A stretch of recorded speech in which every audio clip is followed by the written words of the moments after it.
is that guy? Well, that's going to come into play tonight. That is going to come into play tonight because I did not put this in the rundown. Well, we're going to begin with it in a couple of minutes, but we're going to begin with the Preakness, which has now been known as the Conor McGregor Invitational, also known as the Who the fuck is that guy? Stakes. We'll tell you why in a minute. I forgot to put that in the rundown, so oh well. I'll give you a hint. There's more than horses running. Okay. And there's more than 11. So we'll get to that. I mean, that the field was drawn at 5 o'clock today, and it was a quick and painless draw today with all 14. So we'll get that. Flyers and Sixers both got swept. Yeah. Yikes. And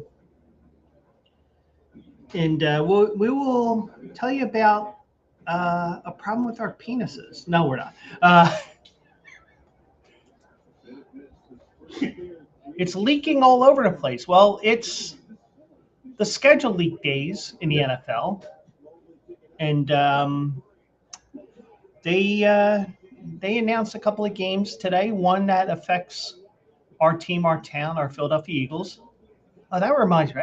You know what? What? I have to play a video when we get to the Eagles portion. Hopefully, I'll remember. Okay. Because if you watch 6ABC here in the city of Philadelphia, see, we have the Eagles chant, which is basic, somewhat annoying, and we'll also, do whatever. But I mean, it's right up there with the asshole chant when a Dallas Cowboy fan goes to the upper deck of Lincoln Financial Field.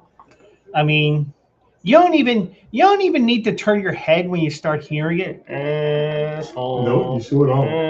I mean, you don't have to, because guess what? It's right there. But yeah, so we had some schedule leaks today. We'll get to that. I found an interesting story on Friday. I thought it was on Thursday, so that's why I questioned to you, because you watch the show more than you want to admit. And that's the thing. That's a reason why you should follow me on Twitch, twitch.tv/JoeQuills, because you never know when I'm gonna show off my dry sense of humor. True. But seriously, I asked you, did I talk about Trevor Bauer on Thursday? And you said I did talk about him earlier in the week. Yes. But then I also found what I was looking for, and here it was something that came out on Friday. Okay. Which was interesting, to say the least. A certain team that may or may not be on your jersey was this close to signing Trevor Bauer in 2024. Wow. And I would have loved the signing just for the eye candy of his agent. But, and then we're going to be doing a stupid shit that I saw segment tonight. Now, it's not stupid. It's an interesting story that I found today, because it's getting to that time of the year. So if you're in the extreme northern hemisphere, you'll know exactly what I mean by this. And even if you're, like, for example, in Detroit right now, or you're in the western edge of a time zone, or the northern part of a western edge of a time zone, you know exactly what I'm talking about when the sun sets like at these insanely late hours. And then, like, for example, when I would watch perfect example, Assiniboia Downs, I told you that's going to be our track tomorrow, and that's only because it's Tuesday. So Assiniboia Downs is in Winnipeg, and because they're way up north, well, they're not. I mean, compared to the U.S., but not too far into Canada. Right. The sun sets about 9:15, 9:30 up there. So, but I'll show you something that be just an interesting story. It's not. I mean, it's a different definition of stupid. It's not stupid as in you stupid mother effer, or anything like that. It's just whoa, like a Jeff Spicoli type thing. Whoa, that's my skull. Right. So, and of course, anything comes up as well, because we plan things out, and like for example, tonight we're basically free balling tonight. We're going commando. Well, almost, because I only have 3 pages of paper here tonight. Sometimes I have 3 sheets. 3 sheets, yeah. Well, if I put this outside and the wind blows, Yeah. I'd be 3 sheets to the wind. But isn't too windy tonight. No, that's one. But we'll get into that. So first things first. The field has been set for the Who the Fuck Is That Guy Derby, also known as the Preakness. And oh, by the way, I did give out a winner today at Louisiana Downs. Cool. Last minute change of plans there because I got a little distracted. Well, I didn't get distracted. It's like, can you help me? I'm like, I'm still fucking sleeping. But here you go. Here's the field. Whoop, not that one. This one. There's the field, everybody. Full field of 14. And Ocelli, who is the maiden in the race, who ran 3rd in the Derby, I believe it was, is 6-1. The favorite is 9-2. Iron Honor won the Withers. Now, I think that was. Wait a second. Let me. Damn it! Now I gotta pull up a second Facebook tab here because, I'm all set up for our schedule link. And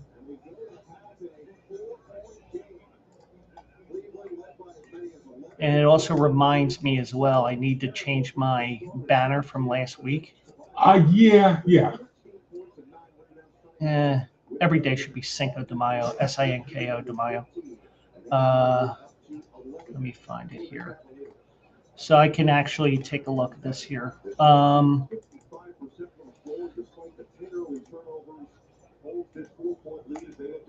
Let's see. Taj Mahal won the Tessio. Ocelli is the maiden that he finished 3rd by a length. So he finished 3rd. Crupper is a newbie. And I think he has one more ball than Crucker. Yeah, he does. He's a colt. He won the Bathhouse Row at Oak Lawn.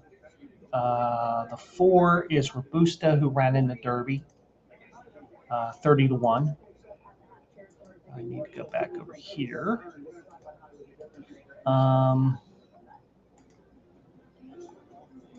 Talkin is the 5. They're 20-1 with Irad Ortiz. Chip Poncho, which his trainer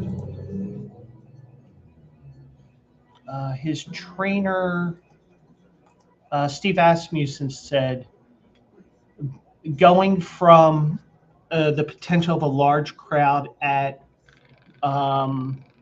Churchill Downs potentially, and ending up at Laurel, which is only going to have about 5,000 people in attendance. Right. That's going to help him a lot.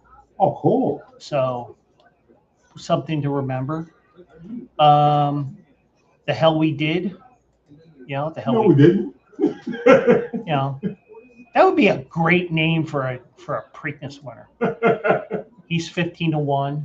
Bull by the Horns. He was scratched from the. The Derby. The Peter Pan. Okay. To run here, he is 30-1. Iron Honor. Won. I'm sorry, didn't win the Withers. Won the Gotham. My bad. He is the 9-2 favorite here, and 9-2 favorite in the Preakness is a rarity. So you're gonna. It just shows how wide open this race is, and the morning line maker was like, I don't fucking know. Napoleon Solo, he won the Champagne at Aqueduct last October. Didn't show much in the Fountain of Youth. Was tired in the Wood Memorial last time out. He will run here. Gets one more chance to go 2 turns because they said if he doesn't do well, he's going back to 1 mile and less. He is 8-1. But also keep in mind, and I'm gonna start a controversy here tonight. I'm gonna start trouble here. Paco Lopez rides. Now he's the guy who's been suspended numerous times over his career. In 24, in the fall, a horse that he was riding at Parks bolted outward. And as soon as the race is over, and you could actually see it in the gallop out, he actually whips the horse on the neck. Oh, So, Paco. so I think he got suspended for that, or it was, he said he went to rehab, or I don't know what the whole story is with that, but he ended up doing that. But he kept having these things over and over again, these little things that just added up after a while. HISA, which is the government entity that tries to oversee these racetracks, he got suspended for 6 months. He said, all right, well, you can suspend me, but I'm going to go to Louisiana, which does not recognize HISA, and I'm going to ride there for 6 months. So that's the one problem with HISA, is because, you can, if you can afford it, and, even if your family wants to put up with it, he'll go there. So, but he's back in good graces with HISA. It's considered time served, even though I think that it should be, he should be,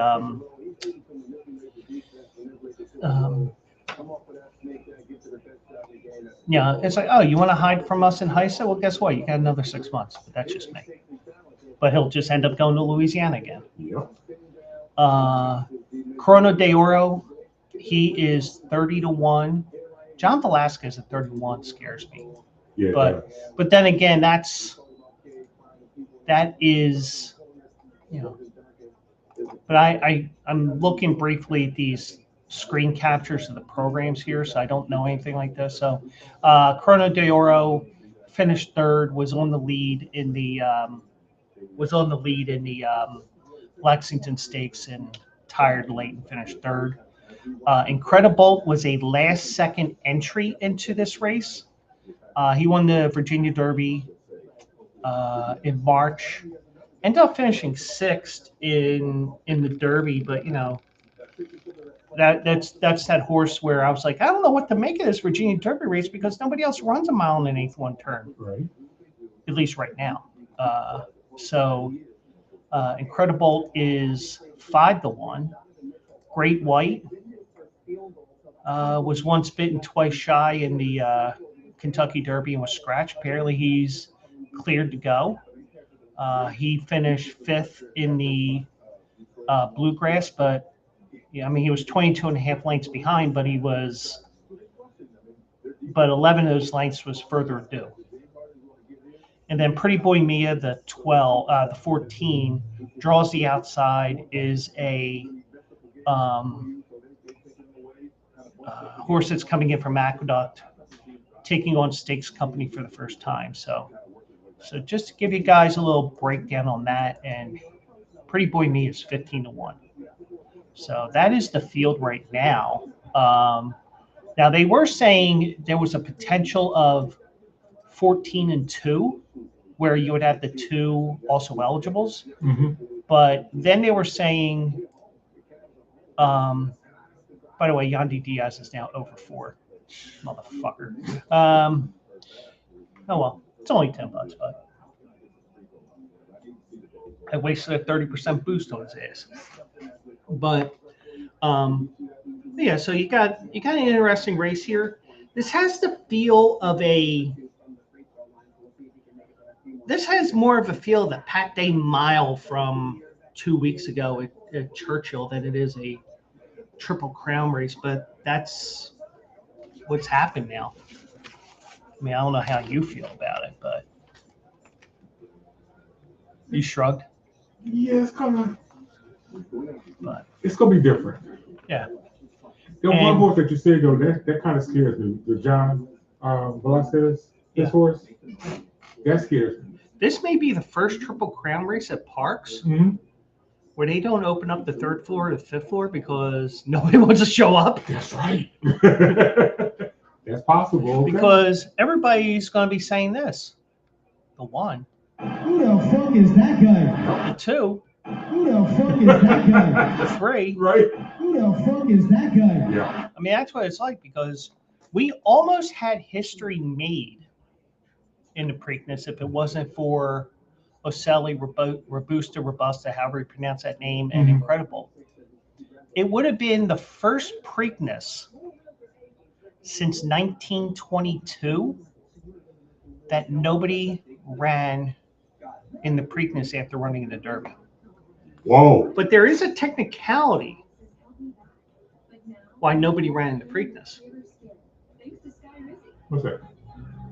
Let's see if you can. Why no one ran in the pictures? Oh, wait a minute.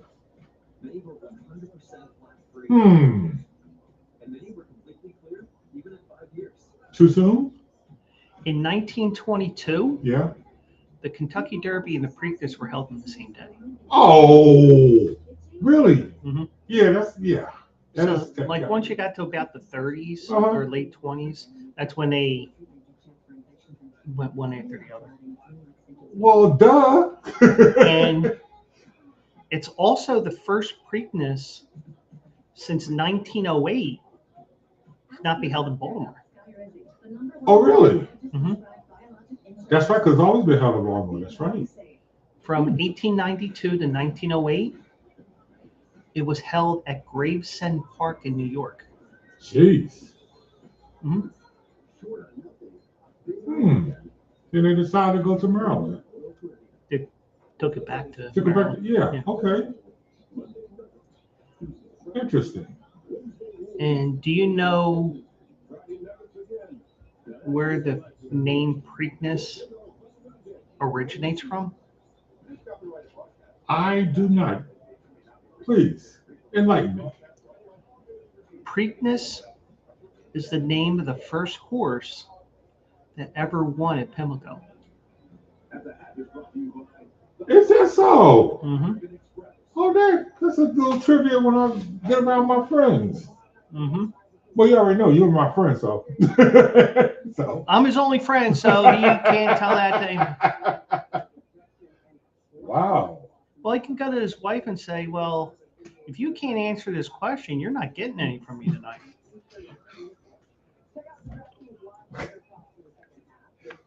Ooh, that's going to be a long night. Anyway. That's all right. But, yeah, so that was the draw this afternoon. And I watched it on the Tube of YouTube. YouTube, okay. And, and the one thing I have to tell the people that run that YouTube, if you're going to have that live on your YouTube, it was like a 15-minute ceremony.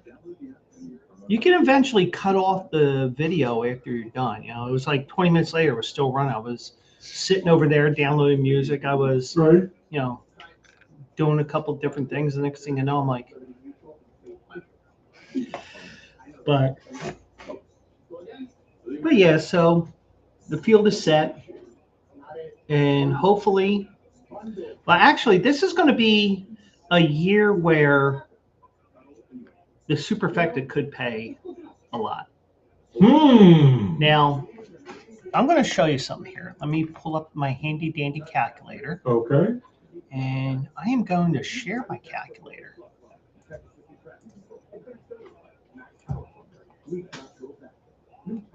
Okay. So that was the number of combinations that was in the superfecta in the actual race. Right. 18 horses. Right. After all the scratches. So keep that in mind. Okay. Oops.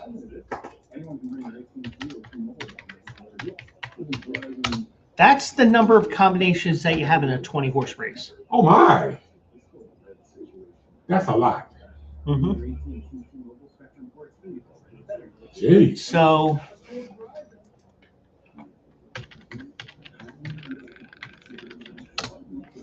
that's the number of combinations that are in the superfecta for the Preakness this year.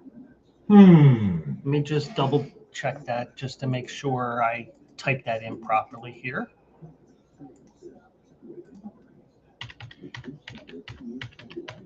Yeah, okay. 24,024 different combinations. So with a full field like that, a full field of 14, right?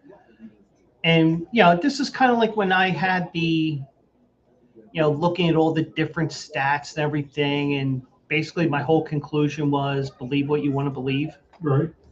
The one thing I said was,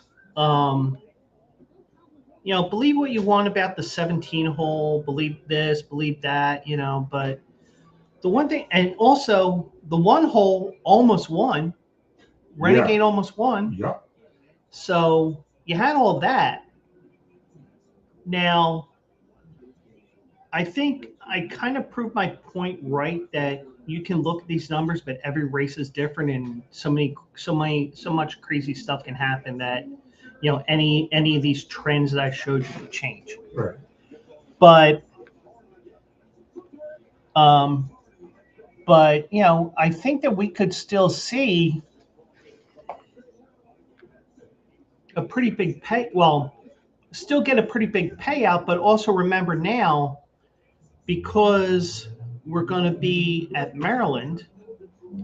See, Churchill Downs, what they do is for Thursday, Friday, I know they do it Friday and Saturday. I think it's Thursday, Friday, and Saturday. Mm-hmm. They make the superfecta minimums $1 for those 2 or 3 days. Right. That's why, like for example, when we go up to Parks, I'll create 2 50-cent tickets. Right. One for you, one for me. Right. And as long as it's $3,600.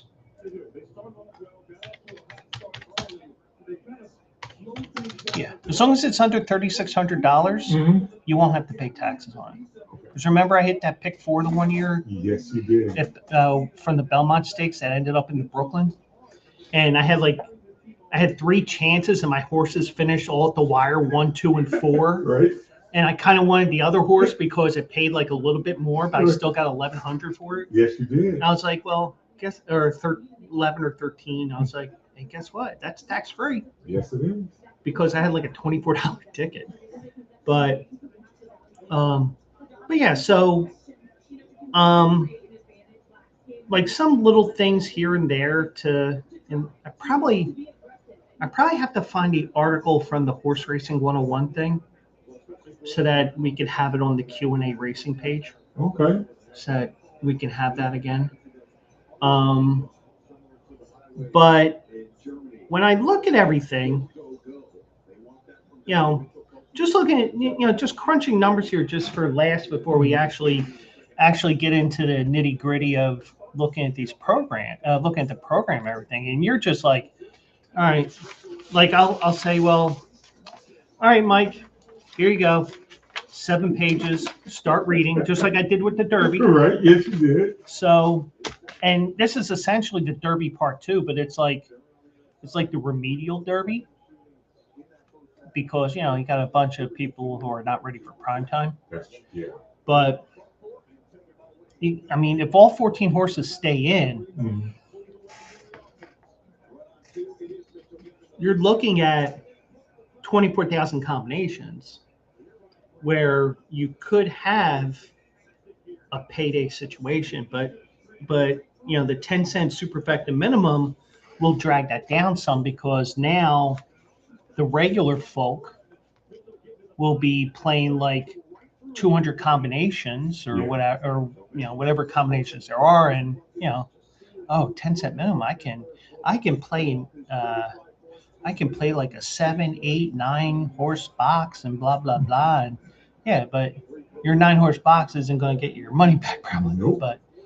But what we do is we play as a 50-cent minimum, because he'll give me the $12 and say, all right, I trust what you're doing, but even though he really doesn't. But he'll be sitting there, and next thing you know, it'd be like, how many did we have? 0.0. And then that's when you say, He's an asshole. Yeah, we do go Animal House for that. and then he'll say, and then I'll say, all right, let's go to the casino. And he'll say, I don't have any money. What do you mean you don't have any money? What don't you fucking understand? That was a new one. I've had that. It's just I haven't been using it. Okay. But that's everything in a nutshell. It is, folks. Yes, it is. And then, then there's this. Actually, when you had the photo for fourth, Right. and you're sitting there, Right. and they put that fourth horse fifth. Exactly. Or they disqualified a horse, which has happened to me a couple of times. The one time I did it when we were at the turf club, I had my ID out ready to go because I had a 99-1 shot finishing third or fourth. Yeah. I had it all ready to go. I'm like, hey, Mom, I hit the superfecta. I'm like, oh, they're looking at the horse that finished fourth. They took it down. They put another long shot up. I'm like, well, I don't need the ID, but I think I got the Allburger, where, nobody has a fourth one. So it's like 1, 2, 3, all. Right. Oh, I paid out to that fourth person, paid a couple thousand, I think. I'm like, I remember that. Yeah. You weren't there. No, but I remember. But it's a story I always tell. Yeah, I remember. And that's why that place is always known as Bend Over Downs. Oh. But I understand. And just to let you know, even though I'm not paying attention to the game because I'm paying attention to this stuff, game is tied. Okay, yeah, well, and we're watching this game here, but Pistons lead 56-52. But Cleveland this year, and we're going to get back to our script here. The Cavaliers right now, they've won all their games at home. Yeah. They've lost all their games on the road. Yeah. Go figure. Mm-hmm. Well, they have to win on the road this series because the Pistons have home court. Yeah. Mm-hmm. That's why I said it might go 7 games. Mm-hmm. And James Harden will be too busy thinking about his night at the strip club. And meanwhile, the Knicks are back there. Let's go to the club. No, let's go here. No, let's go here. We have all the time in the world. Now, what they should do, they should trade him to Atlanta because they had the Gold Club. And he can tell us all about those lemon pepper wings and all those, right? All those strippers. But so, and that leads to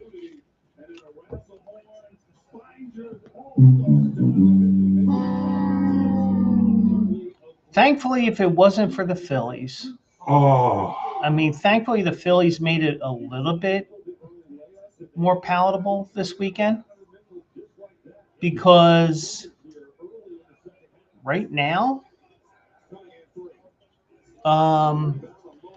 because you watch the Flyers, they got swept. yeah. And then yesterday, the Knicks put an epic beatdown on the Sixers. They really did. And we'll get to the Sixers in a moment because I did see some things that could be happening as well. But Flyers, I mean, and we're not going to talk X's and O's and stuff like that, or but just a bad luck goal in overtime where the puck just slipped out of Ladar's glove. It really did. And now with that loss, Danny Briere and Keith Jones have a tough decision that they have to make. Do they stick with the process, their frozen process? Right. Or do they kind of spend a little bit to get a guy or two? You know what I mean? Because you know how I said how, like, for example, with the Baltimore Orioles, I said the one thing that they need is a Pete Rose type. Yeah. And no, I'm not talking about Pete Rose, the gambler, even though he would have been great at Pimlico. But right.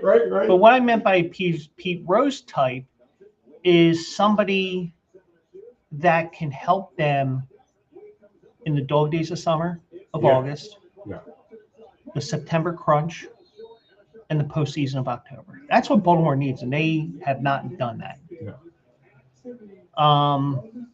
Now, for the Flyers, I think they need a person too. They might be able to do it in the offseason, or maybe they acquire somebody, from a bottom feeder team that wasn't expected to be a bottom feeder and wants to sell off pieces, especially depending on how your salary cap is.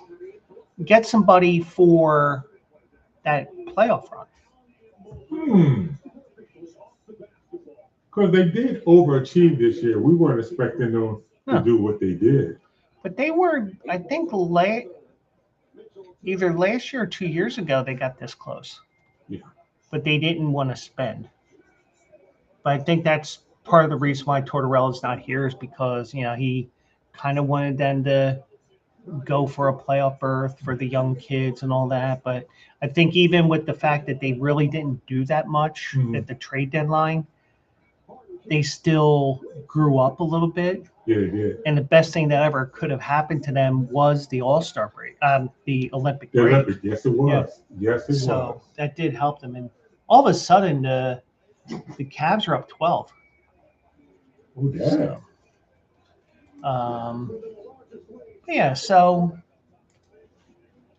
But I do want to share this one thing here, and I got to pull this up here. Well,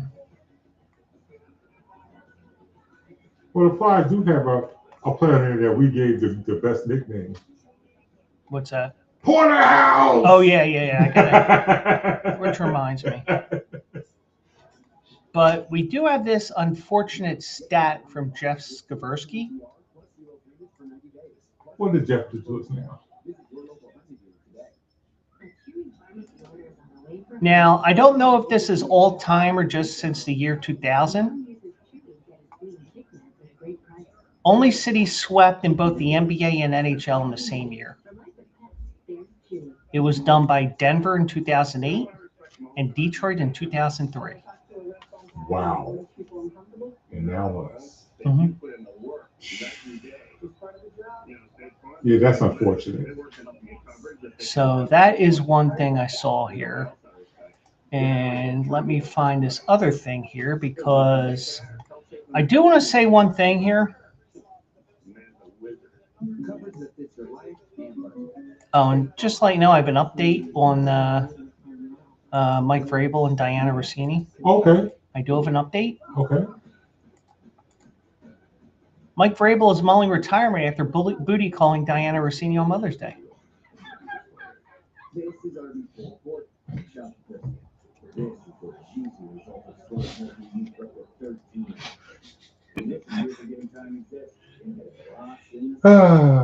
Now, Wait.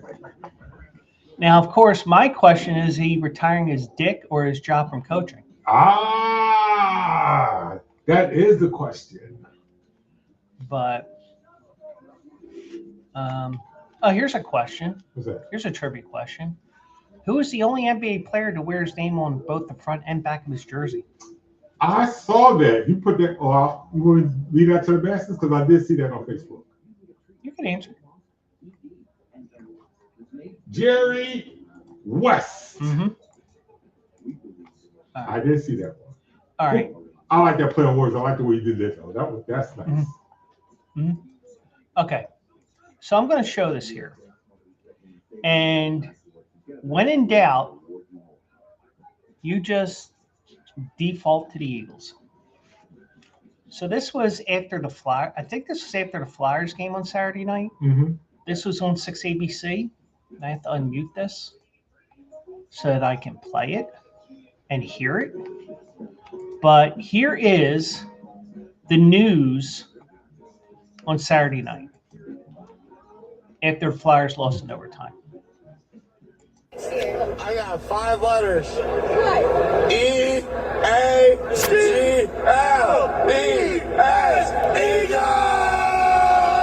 Eagle! Cheyenne Corinne, Channel.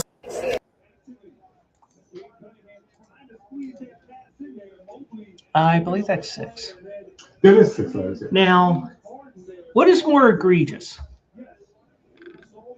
The public school education there, of them knowing and thinking that Eagles is only 5 letters, or our mayor spelling Eagles E-L-G-S-E-S Eagles? One A. Because let me tell you, I guarantee you, because that's a new reporter on 6 ABC, Mm-hmm. and you put the person, when they do these reports, you ever notice it's always the person that's least appropriate for it? Yeah. Like when Jamie Apodi was there Mm-hmm. at 6 ABC. Mm-hmm. She never was down at the set. Well, she was occasionally at Citizens Bank Park, but allegedly there was something with her kids. And Right. I'm not going to get into it. Okay. So there was occasionally something like that. I think I know where you're going with this. Go ahead. But you never see Deuces Rogers, or you never see anybody on the sports team down there. Right. I mean, at least Katie Catro, she's still on 6 ABC. Yes, she is. She's still she still somewhat understands sports sports teams because she's from this area and and she got brothers who yes, yeah. But whoever this reporter was, and the name escapes me, nor do I care. It's like blah blah blah, Action News. She had no idea what these fans are like after a night of heavy drinking, especially a night of heavy drinking where it's only about 9:15 when they lost. Now, granted, they cut off, I think, after the end of the second intermission, but still, I can drive. I watched that interview. It's like you saw her. Next thing you saw was she got. Yeah. She's, and I think the way that it sounds like that ends, it sounded like that she had to redo that ending and make it look like it wasn't a live shot. Right. Because she was probably like this because the guy was so drunk. Yeah, because he was like all in. Yeah. Yeah. 6 ABC Action News. Yeah. Like fish out of water. It's like, like you said, you put someone who's not familiar with that and put them in that, in that atmosphere. Don't do that. Yeah. And like, for example, you get some of these other ones, it's like, ooh, better be careful down there. Right, exactly. You know, you're like 4'8", 90 pounds, and cute as hell. And the next thing you know, you come back, you got this bruise on your face. How'd you get that bruise on your face? Flyers game. Are you drunk? Contact drunk. For real. You have a concussion? No. Contact drunk. Contact drunk? Yeah, he breathed on me. I couldn't get like this in time. And like you said, though, it was, the game was over at 9:15. They started way earlier. That's why, when they came out, And the Phillies were playing at the same time. Well, they started a little bit late because there was a rain delay or whatever. But, you know, but Flyers are done. And you got to see the difference in the two teams. Oh.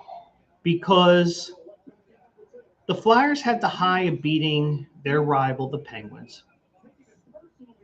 And we knew that the Flyers had little to no chance.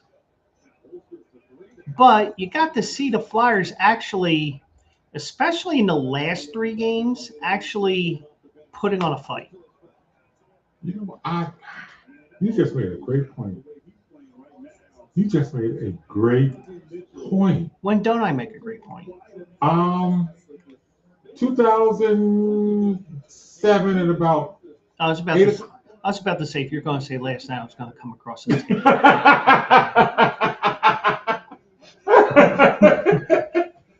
You make it. You know what? That's a great point. Go ahead. I didn't think of that way. I like that.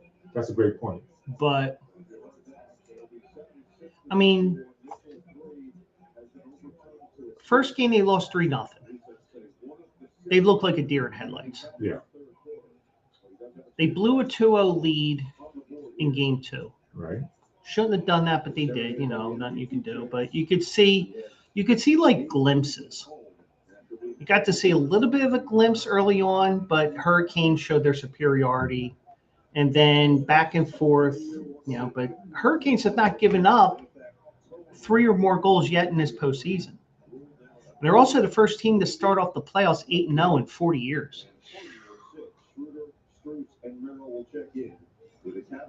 Yeah. So they're rolling. Yes, they are. And I think that they did. I think they did have the. You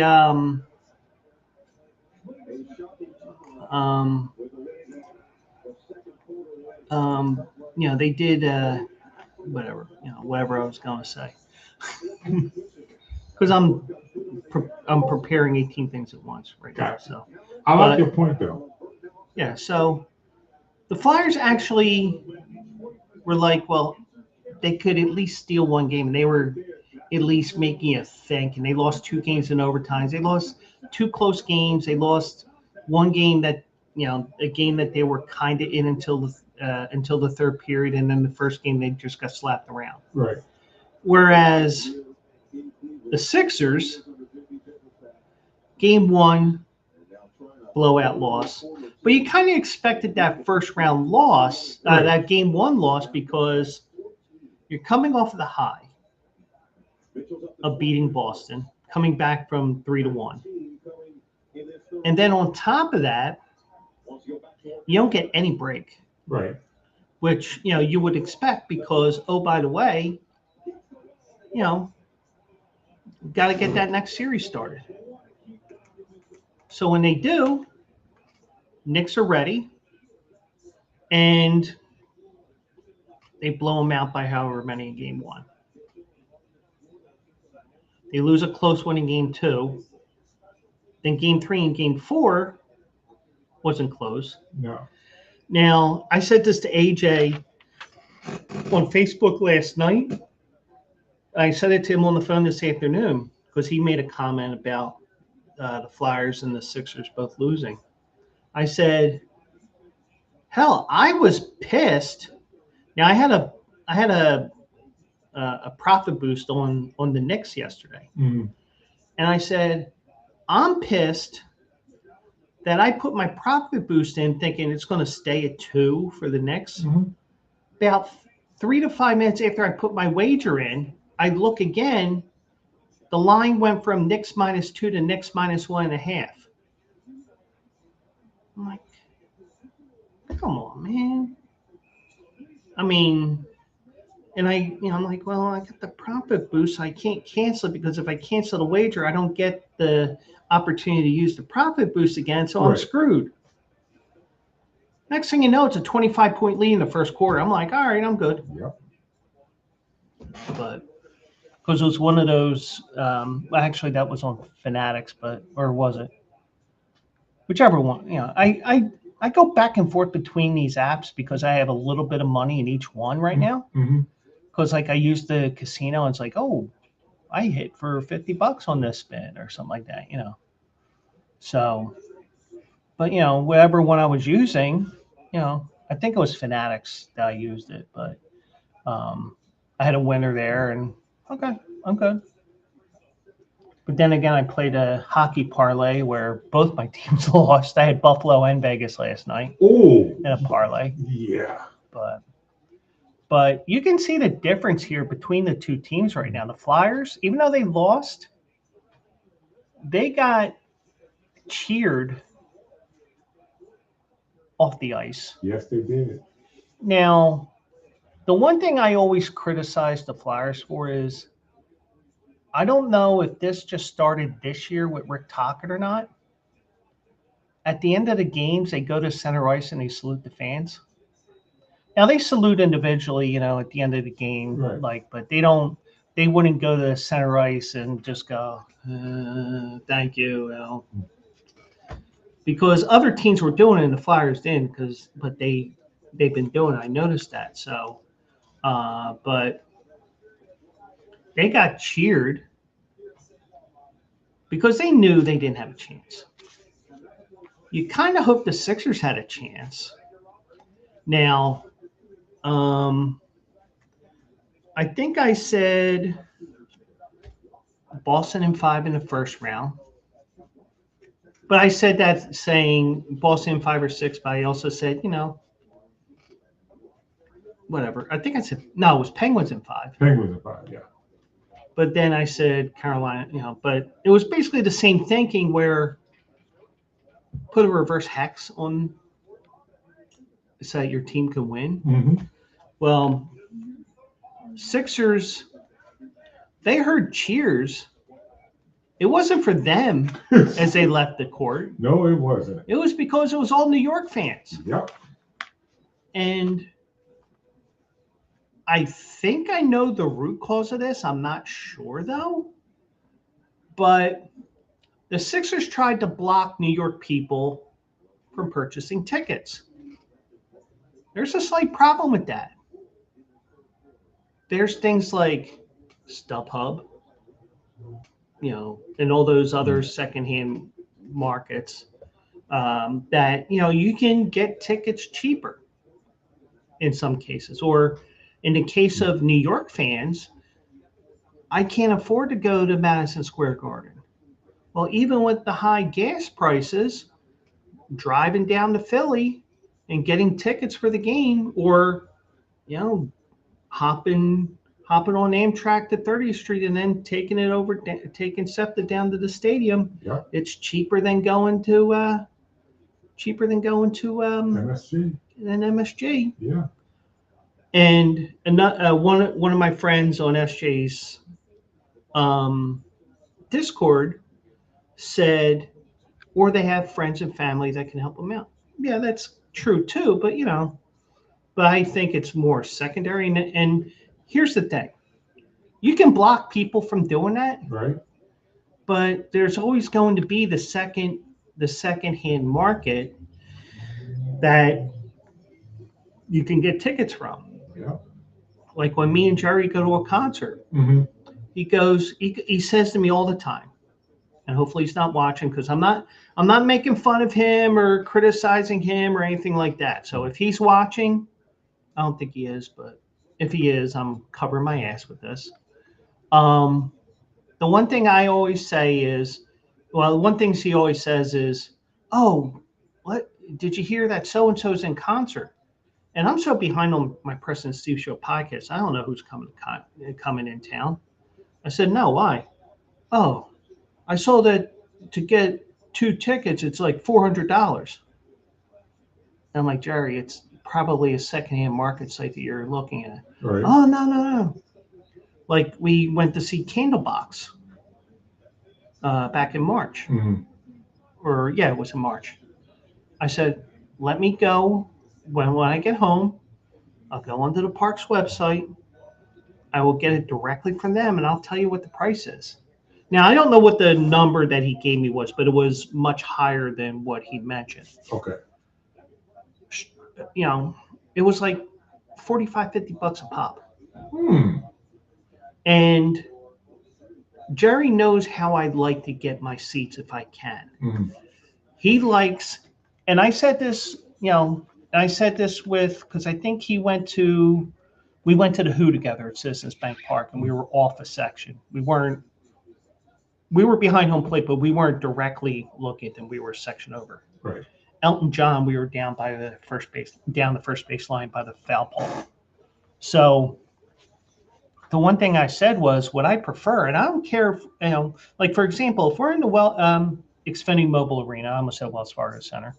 I also refer to it as the FU Center today in some chat today. Who's that? Because we were talking about former names and stuff. I said, yeah, Right. I miss that. The Wells Fargo, the Xfinity Mobile Arena used to be the First Union Center because we used to all call it the FU Center. But the one thing I said was, I don't need to be 5-10 rows from the stage, them dripping on me, whatever. Right. I'm not here for that. Right. I'm here to listen to the music. Right. So even if I'm in the upper deck, if I'm looking straight down, Mhm. like I'm some great emperor or something, off with the head, Right. But seriously, a lot of these arenas are so acoustically well built that you can be in one of the worst seats in the house Mhm. and still have the great sound. Okay. Or even with the Xfinity Mobile Arena, you're 250, 300 feet away, but you got a good view. I mean, they still have the video boards that these bands use and stuff that they use on their own and all that. But I mean, I don't need to be too close. Right. I don't mind being up and away as far as that would be, but as long as I can see, I'm okay with it. Yeah. And you can hear it, like you said, because the acoustics is so good. Yeah. Yeah. Yeah. So that's the one thing there. So now they are reevaluating Nick Nurse and Daryl Morey. Now I did share this on my Facebook page. Excuse me. That according to Stuart Sachs, he posted on Philadelphia Sports History's Facebook page. Sources close to the 76ers say changes are coming. The organization is having serious discussions to let go of Daryl Morey after a disappointing second-round exit.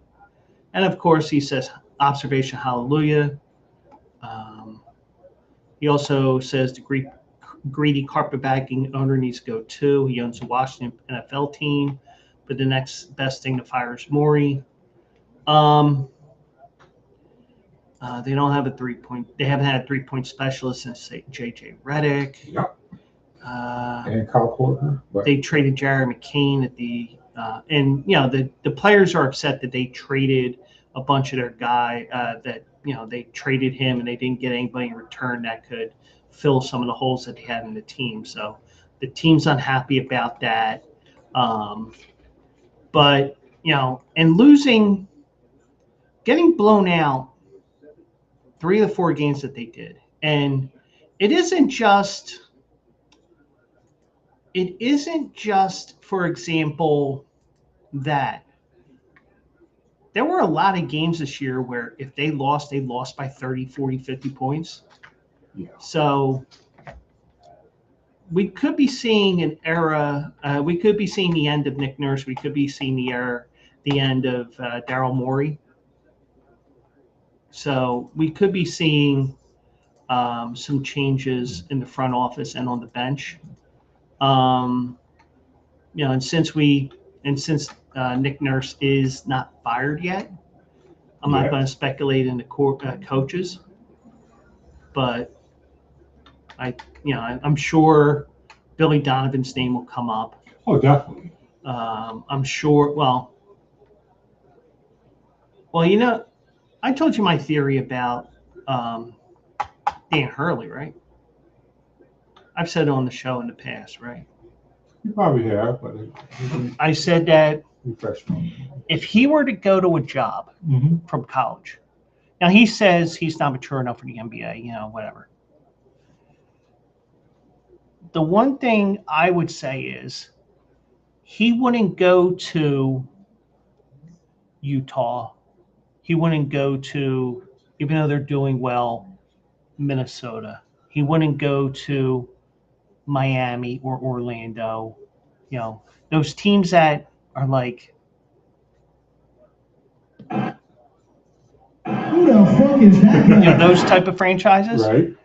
But I can see him eventually possibly going to the Lakers, possibly going to the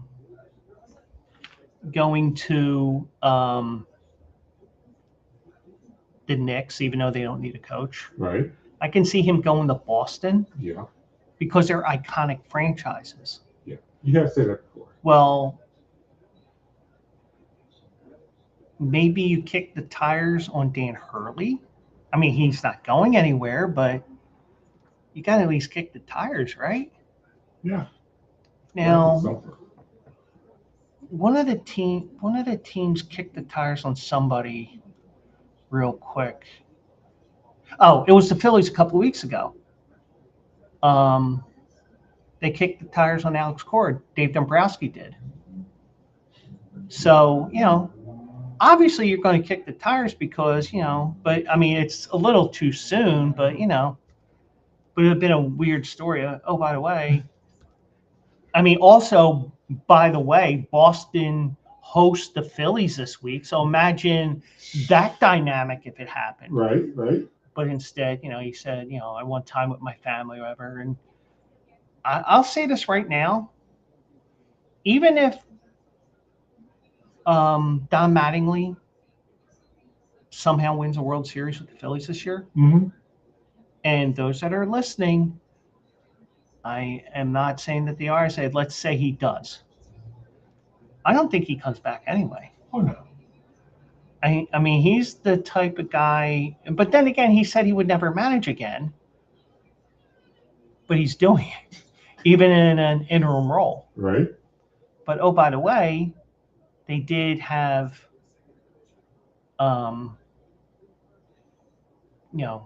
Topper was the same way. He was interim all year. And then, oh, by the way, right before the World Series, you're now. He sure was. But I don't, I think you're going to have somebody, and as long as Dombrowski is here, he'll try to get one of his guys, one of his big name guys to come in, something like that, or, or at least interview. Right. So at least that's what I think. We'll see how that works out. But getting back to your point, two things. When they were interviewing Tocchet after the sweep, he was saying how much he was proud of them, how they really played hard. I didn't even watch the one with Nick Nurse. All they kept showing him was doing this. I don't believe this. What are they doing here? Actually, he was looking for a handy from one of those cheerleaders girls.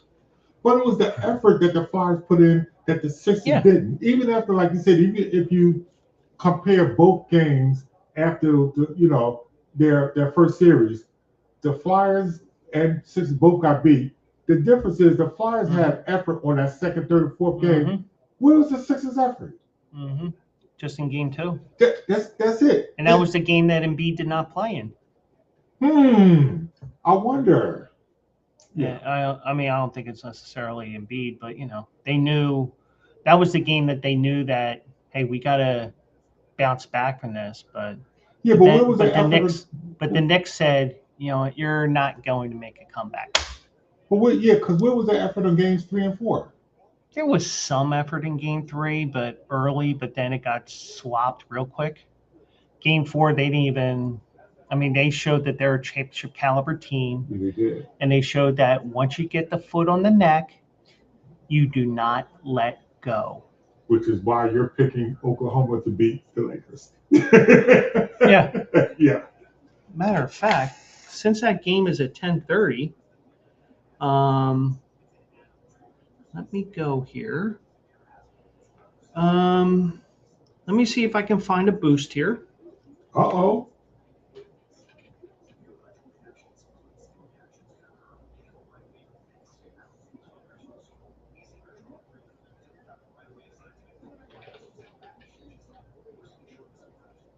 Let me see here. Well, I do have a 10% profit boost here on Caesars, up to $5. OKC 12.5. I'm going to shop around here. Okay. BetMGM, why am I going there? I got no money in that account. Play Sugar House. Put in the code here. Yeah, so this is some of the things that we come up with. Like, this is why I say plus whatever comes up whenever you read this on YouTube, because something always comes up. Sometimes I wish it was somebody female right underneath me, but hey now. Hey. Hello. 12.5 at minus 108 is a lot friendlier than what I saw on Caesars. So it was like minus 114, minus 115. This is minus 108, so that's more friendly.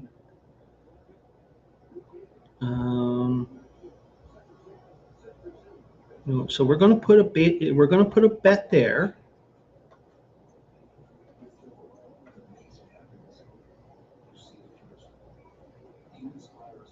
And I do have a picture planned for tonight when the Lakers lose tonight. Okay. I do have a picture I'm going to share with everybody. Cool. And I guarantee you will laugh your ass off. Okay. Oops, I did want to log in there, dumbass. I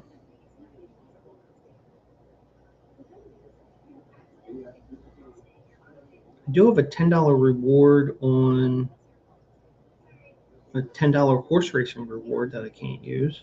Well, I could use it, but 12.5 minus 10, minus 110.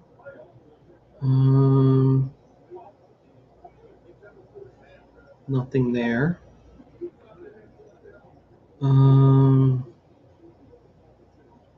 Sometimes I'm just like, oh, fuck it, done. Let's see what Fanatics has here.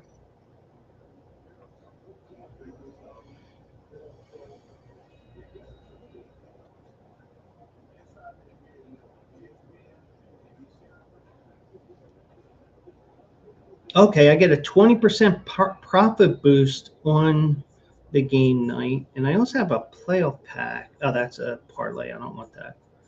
So I am turning a minus 110 into a plus 109. Okay. So I am trying to turn $10 into $20.91. That'll work.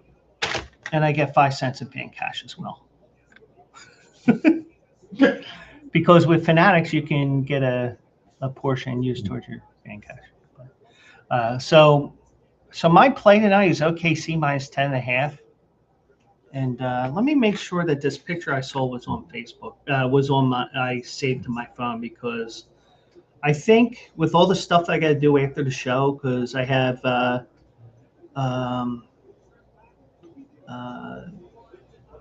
also eligible cards I got to make. I got to do my article for tomorrow.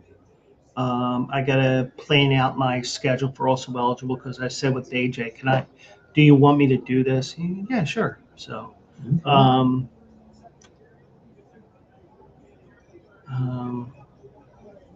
what was I going to do? Shit.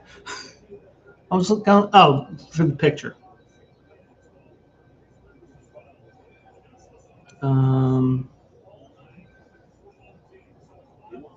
Oh, yeah, I do have it. So I am ready to go with that at about 1 o'clock this morning. Okay. Game is on Amazon Prime, by the way. Oh, okay. So if you have Amazon Prime, Yeah, I'll listen to it on the way home and turn it on.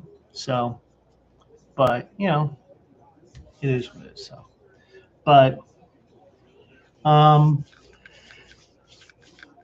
and also, since I mentioned the um, since I briefly mentioned horse racing, I had that $10 thing. Yeah, you did. We are going to be featuring Laurel Park. I think this is the first time we're featuring Laurel Park the whole show on Saturday. And AJ's supposed to be on the show with me on Saturday. Okay. So we're going to be looking at Laurel. It is Preakness Day. This may be a show where we only do the one race because we have 14 horses here. Right. A bunch of people where we're going to be saying, Who the fuck is that guy? Right. and, you know, we'll figure it out. I mean, especially with seeing a 9-2 favorite, it's like, what am I going to do with this race? But so we'll be live at 10 a.m. Eastern on these same platforms. Laurel Park also, there's some quirks involved, which I may have to let AJ know about. Like, for example, Oaklawn has this and Keeneland has this, where they have the multiple finish lines. Mm-hmm. Well, Oaklawn, they have the short stretch and then they have the regular finish. Well, Laurel has the regular finish, and then they have a second line after that. Now they're going to be running on to the first line, Right. but that is going to be the final.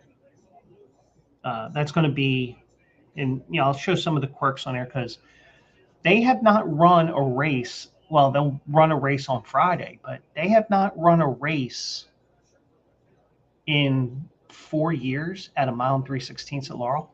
Wow. And before then, it wasn't. It was like 2003, if I'm not mistaken.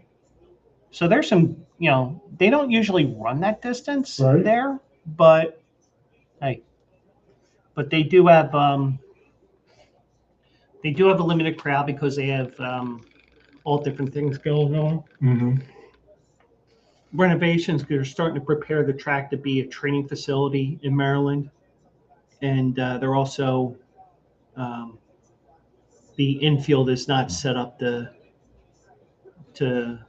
house large crowds. So that will be, so we will be talking about that on Saturday. And if we can sneak another race or two that we can look up, I think what we may try to do, we may try to handicap the first race. But there's one slight problem. We tried doing this two weeks ago with the first race at Churchill because that started at 11 o'clock. Right. I looked at the clock. It was 10:57. We were too busy talking about the Derby. And I was like, remember I was saying about the first race handicapping? I scrapped that idea. But thank God I didn't promote it too much. So, but that is the schedule for next week or this week. Saturday.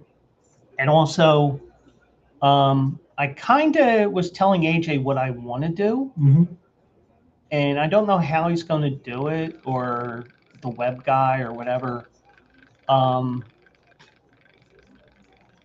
do know that the schedule for now through probably the 4th of July is pretty much set in stone. Okay. I mean, I pretty much have an idea what I'm going to do. And what sucks is I see that I got tagged because I was looking at old videos. I had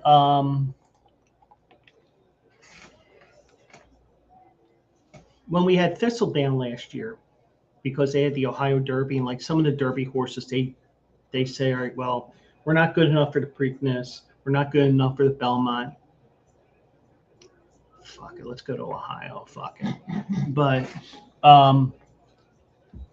But you go to Ohio, you know, you go right outside of Cleveland. You remember the Drew Carey show? Yeah. Well, I played that open at the beginning of the show. Did you? And, I did get a copyright strike. But, Okay. But, we have to be careful with that shit now. So, right. But, because monetization and stuff like that. But, it was like, hey, if you ever wonder where Thistledown is, it's in Cleveland, Ohio. Right. You got Mimi and all the different characters, and everybody telling you Cleveland rocks when they really don't. They're the mistake by the lake, things like that. And and I told the joke on Discord last week. Can you imagine the Browns going to the Super Bowl? I said the only Browns going to the Super Bowl is what I flush. Or something. But how do you feel about, as we get to the NFL here, because of the fact that, ladies and gentlemen, we're in schedule leak mode. Yes. And that's why we named this particular show tonight Leaking All Over the Place. And no, I don't have a problem with my prostate. Okay. But we're starting to get word of some games that have been announced for the upcoming season. For example, we don't know what the Seattle Seahawks are going to be playing on the opening Wednesday night. Yes, that is Wednesday night. Yes, it is. Because you can't have it on Friday night, because then you start getting into the, the antitrust and all that with, high school gets reserved Friday nights. Yeah. College gets Saturdays. Yep. So that's part of the reason why. That's why because Labor Day is late this year. So, so I had, so that's why they're playing a Thursday night game in Australia, which sucks for Australia because it's a Friday morning game there, 11:30 a.m. But still, it's considered a morning game to me. Any game that starts before 12 noon, even if it ends at 3 o'clock in the afternoon, it's still considered a morning game to me. That's true. It's a morning game, damn it! It's real to me, damn it! So they're playing Thursday night in Australia. Yep. And Wednesday night, Seattle. But we don't know who they're playing yet. But we do know a couple of different games, including some breaking news. No, not that one. Damn it. I mean, now it would have been a little bit better if you saw my board and you saw me hit this instead. Do it live. Because I would have only been off one button, but I was off two buttons. I was off two buttons by saying. He's got a boner. But anyways, I do have some breaking news. Well, first of all, I do have breaking news from that is Eagles related. And no, it isn't what I told you earlier tonight. Okay. There is a couple of schedule leaks. First, let me find it. Because I am a show of one. And yeah, I could have my own assistant. But I don't. But I'm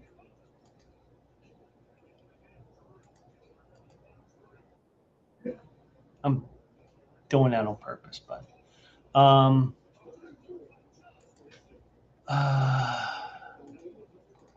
here we go. So I just want to let you know there are some schedule leaks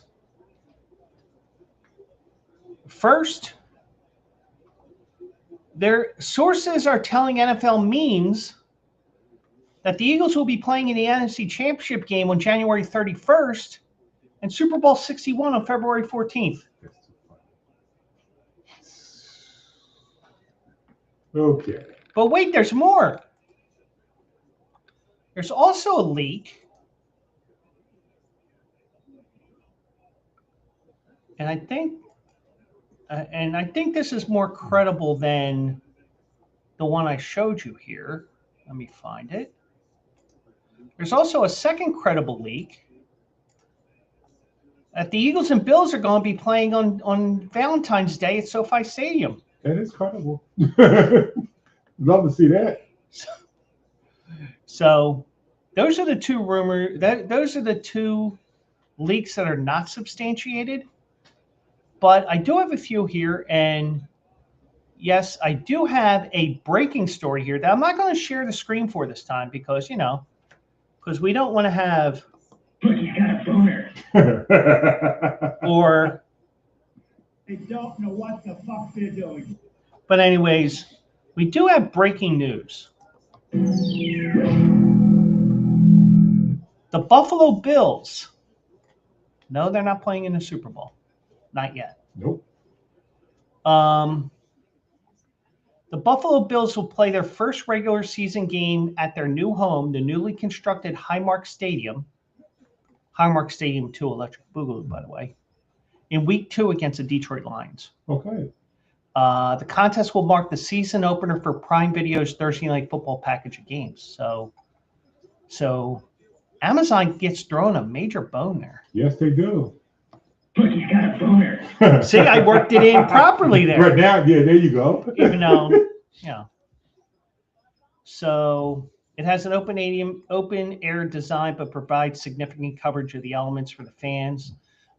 Roof canopy covers 64% of the attendees. The team made a priority, keeps fans as close to the field as possible, and the club moved the first row on one of the sidelines 54 feet closer to the gridiron than the former stadium. They're going to have 3 bison statues. Demolition of the old stadium is underway. They're switching from turf to grass, which should be interesting, which is also going to be heated. So, but they played at the old Highmark until 1973, and they had been named. The stadium had been named Highmark. The old stadium was named Highmark since 2021. Okay. So, the full schedule will be released Thursday at 8 p.m. 2-hour primetime special will air on ESPN and NFL Network. By the way, I can't get NFL Network right now. Yep, same here. But I will say this. With all these leaks, and this is why I'm anti-leak, is because this defeats the purpose of those shows. Yes, it does. Let's look at week 1. Oh, shit, the Eagles play this team, But the one thing is, at least with us with Philadelphia, Baltimore, Pittsburgh, Kansas City, there may be another team or two and another football team here or there that I'm missing. Or Seattle is a good example. Now, the one thing is, at least in the regular season, the playoffs, you kind of have to grin and bear it. At least in the regular season, you see that, for example, the Phillies are on the road the first Sunday of the season. Right. The Eagles are going to be playing at home. You can kind of get a gauge of the first 4 weeks of the season. Right. After the first 4 weeks, by the way. What? Whoa. Just let you know. Okay, Avalanche. Not that we really care too much. Really. We're still in mourning of our teams. But, Definitely. we're actually pissing on the grave of the Sixers. But, that's another reason why we're leaking all over the place, because we're taking a leak on the Sixers grave.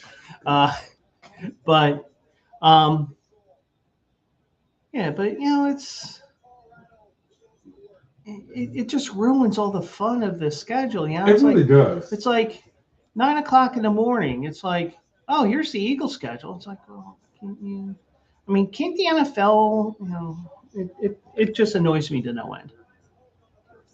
But the reporters, they talk to people, say, well, anonymous. It's like, well, this is what's going to happen. Everyone wants to be the first to do something. Like, you take away the suspense. I mean, even Diana Rossini wanted to be the first to bang Mike Vrabel out of wedlock. Right? Out of his wedlock. Because they were. With the NCAA selection show, you don't know who's going, even though you got an idea, you don't know who's going to be where until the actual show. And then they show the different colleges and the guys being all happy. It's suspense. You try to build up to that. Just don't leak anything up. Come on. And there was one year before the pandemic, I would say 2017, 2018. If somebody knows the exact year, let me know. There was a year where somebody got the brackets that wasn't supposed to, and they were leaking it on Twitter. Really? Wow. So they said, all right, well, it's going to be this and this, this and this, this and this, and 20 seconds later, right on your screen. That's amazing. So it's under more lock and key. Which is good. And, so that's going to be week 2. Week 1, after we celebrate an Eagles win on opening week,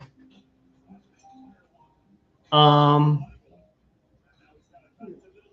Giants will host the Dallas Cowboys opening Sunday night of the season. Wow. I'm not waiting all week for that Sunday night, damn it. Okay. No. But, I think they played 3 years in a row on Sunday Night Football, or 4. You might be right, because they did play last year. Well, it's the 8th time, and this doesn't account for Sunday night games, this stat. Right. It's the 8th time in 12 years. It's the 8th time since 2012, so 14 years, that the NFC East rivals will square off in their season opener. Does it say a lot about the NFC East? I think you have Harbaugh up there now and all that, so that plays a part. Yeah. So then we found out a little bit later in the day that we could have a severe case of indigestion around 7:30 on Thanksgiving, because our team, our town, our Philadelphia Eagles, the Super Bowl 61 champions, will be traveling to Dallas to face the Cowboys on Thanksgiving. And that graphic is from Barstool Sports, by the way, Barstool Phillie. Okay. It was the only thing it was the first thing I saw. So Thursday, Thanksgiving, 4:25. Now, and we got a tie game in Minnesota. There you go.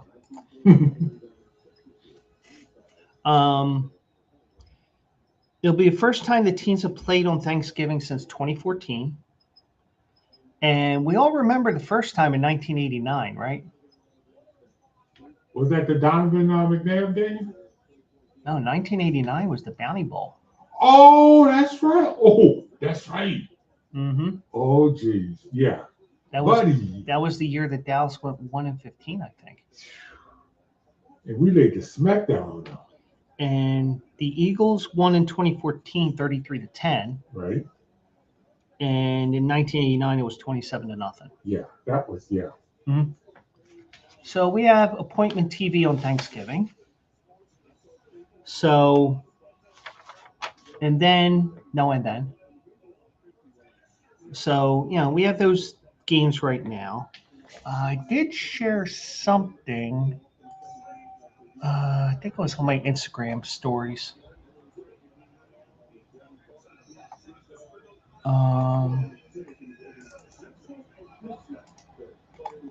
Let me see if I can find it here.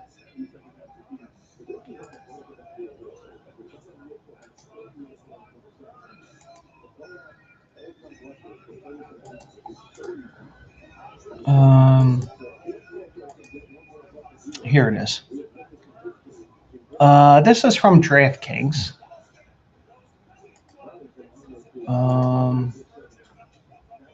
I'll share this tab instead. The schedule release is in 3 days, even though they leak it out little by little. Right. Training camp is in 63 days. We're halfway through the offseason in 14. The Hall of Fame game is in 87 days. Who cares? True. The NFL season opener is in 121 days, but we don't know who's playing Seattle. Mm-hmm. And then week 1, the Melbourne game, 122 days away. LA and San Francisco. And LA did change up their logo a little bit. A little bit. Sunday Night Football, 125. Oh, yeah, they're playing in Rio this year. Oh, wow. So, like, these international games, I don't mind those games for the most part. Right. Okay, I can understand that for the most part. And, like, for example, for example, Germany gets the Jets and I'll make something up just because, two bad teams, the Jets and the Cardinals, and you're like, That's too many teams. There you go. kind of like what we do with England. Right. So, but they've been giving Brazil good games, and this is going to be a week 3 game. I don't know what day of the week it is, I think that works out to a Sunday. It'll probably be a Sunday night game or whatever, but because we know it isn't going to be a 9:30 a.m. game because because it's only they're an hour ahead of us, so right now it's 11:30 in Brazil, and then 279 days from now, we will be saying once again, the winners and new Super Bowl champions. Yes, we will. Your Philadelphia Eagles. That's right. And I'm saying that on purpose in case somebody is watching and lurking. So just letting you know. I like it. But so and one thing I like to do is I look to see, one good thing I like is I like to see who's watching. Mm-hmm. Like I was saying this night, like this guy, you are saying it. Matt Ditterman, he's the track announcer at Oakland and at Monmouth. Uh-huh. You're the guy that has all those raunchy Insta stories, or because I have some stories that are really, really cute and things like that, and then you have one like this where, I have like right now I got Kyle Schwarber was the home run leader as of yesterday. Yeah. The stupid shit I saw story that we're going to talk about in a little bit. Christopher Sanchez was the player of the week. Well deserved. Christopher, a.k.a. Dirty. And Q&A Sports Zone was looking at my shit today. One thing I do want to do, but I'm hoping that I'm not like out of town at like Saratoga or whatever. Mm-hmm. The Ben Franklin Bridge is going to be closing on July 11th for a 100-year celebration.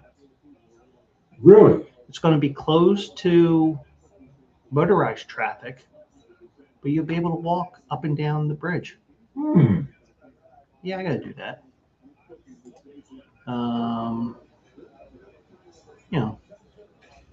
Probably Matt Ditterman is saying, man, this is too much normal stuff that he's posting on here. This isn't like the distasteful jokes that he has on there every once in a while, even though I'm not showing. Thanksgiving Day plans are set. That was directly for the Eagles. Okay. Preakness Field is set for Saturday. You expect me to do that. Yeah. The schedule release. Yeah. Oh, no, you didn't see it yet. What? I have to share this. This guy, his name is Penis. What? Richard William Johnson.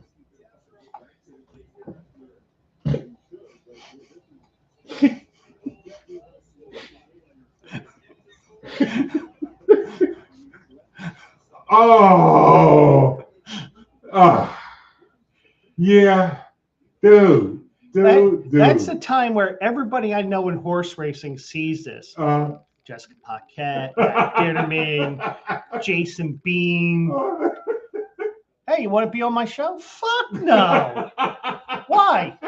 Because you told a penis joke on May 10th or May 11th. Oh, that's his name. That's a good one though. Oh wait, well I can't. I'm not going to. I'll show it. Well, you can actually see it on Instagram. Okay. Kentucky pitcher Connor Madison just unleashed the wildest wild pitch in history of college baseball. It's not even close to being near the plate. Wow. And the announcer, perfect comment to the pitch. But I'll let you. Okay. So that late Thanksgiving Day game, it's the most viewed game of the regular season. That's true. Last year's game averaged 57.23 million viewers on CBS, making it the most watched regular season game in league history. And everybody's going to be like, can I have the fork? Okay. Yeah. So it'll be the second straight season the Eagles have spotlight on Thanksgiving week. Jalen Hurts and the Eagles hosted the Black Friday game to the Bears. We all know what happened there. We do. So I said to you before, since Dallas and New York are going to be playing with each other, with themselves, playing in week 1. Playing with myself. Oh. But right. So neither of them, since they're playing in week 1 at the Meadowlands, it means neither of those teams will be the visitor at Seattle on Wednesday night, September the 9th. That's true. Because, you're not going to play 2 games in 3 days. Right. Well, cross those 2 games off. Sunday to Thursday, yeah, but right. So the remaining possibilities right now, I think I know which one it's going to be. At least I think so. Chicago. Ding, ding, ding, ding, ding. Right. Chicago, Arizona. Fuck no. No. Kansas City. LA Chargers. And New England are the remaining possibilities. Also remember the Rams and San Francisco are in Australia, so they can't do it either. So no stuff, yeah. So it's one of those 5. Yep. Now, they didn't give us the Super Bowl rematch they couldn't do it last year because Eagles played Kansas City in Kansas City last year. That's true. They didn't do it 2 years prior when the Eagles went out there. Right. So I don't think we're going to get New England. Okay. Cross them off. I'm crossing them off. Chargers. That probably is more about Jim Harbaugh. Right. But I say no. Kansas City. Patrick working his way back, maybe. I don't think they would do that to him first week. Gotcha. First week back from torn ACL and whatever else he did to his knee. Arizona, no. So that leaves Chicago. Ding, ding, ding. So I think it's going to be Chicago and Seattle. Okay. I mean, you would think. I like to see that. You get an up-and-coming team, well, and of course, people, if they were actually watching this, would be saying, come on, Joe, up-and-coming, really? Well, they were the up-and-coming team last year. Yep. they're still up and coming because they gotta get up a little bit more to get to their goal of the Super Bowl and winning it. Now they're not up and coming in the true sense of the phrase, Right. but they are coming for the Super Bowl. And they have an excellent coach. And they, Ben you know, they may have a little bit of a drop back a little bit. They may drop back a little bit, kind of like how I predicted the Detroit Lions would drop back last year. You sure did. Mm-hmm. But we'll see what happens with that. So I think we're in agreement. Shocking. Yeah, we're in agreement. Shocking. That is kind of unusual, isn't it? Well, only because we always seem to agree on everything. Right. And it's not done on purpose. No, it's really not. Because the last thing I want is a show that we have where two different, somebody has to take the opposing points of view. Skip Bayless. Oh, excuse me. Something else. Yeah. Screaming and Smith. Right. We're not going to take the opposite point of view. But if we have the opposite point of view on something, it's going to be an organic opposing point of view, which may be the case with our next topic in a moment. But, I don't want to be that opposing point of view. I don't want to have that opposing points of view. Spit it out. Come on, spit it out. Well, there was a perfect post I saw earlier tonight that I can't say right now, but hopefully his wife didn't tell him to take it down, because he ends up posting stuff and then has to take it down a lot of times. Sometimes it's his good conscience that takes over, and sometimes it's the wife. But if I remember what it was, we don't take opposing points of view for the shake of the show, the shake of the sow. Jesus Christ.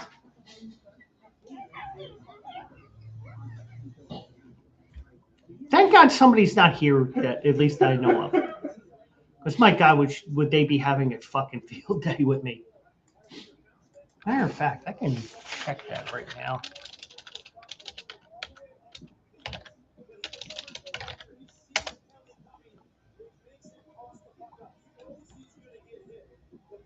No, they're not on. Good.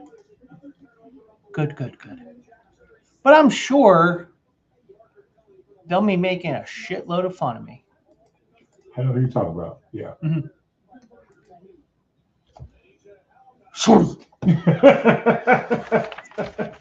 But one last thing before we get to the stupid shit I saw segment, and it's not stupid, it's actually more some nerdy stuff, but it's just a weird story. I'm using the word stupid as in weird stuff here today. Weird but fun. Yeah, it is. But whoops, I threw out the wrong sheet of paper. Hold on. Because I need this for some of the... Okay. I told you this. And you're like, really?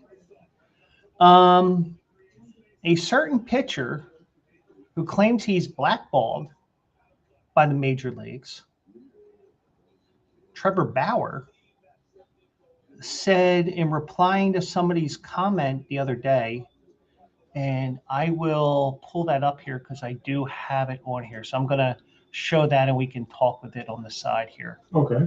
Bookmarks.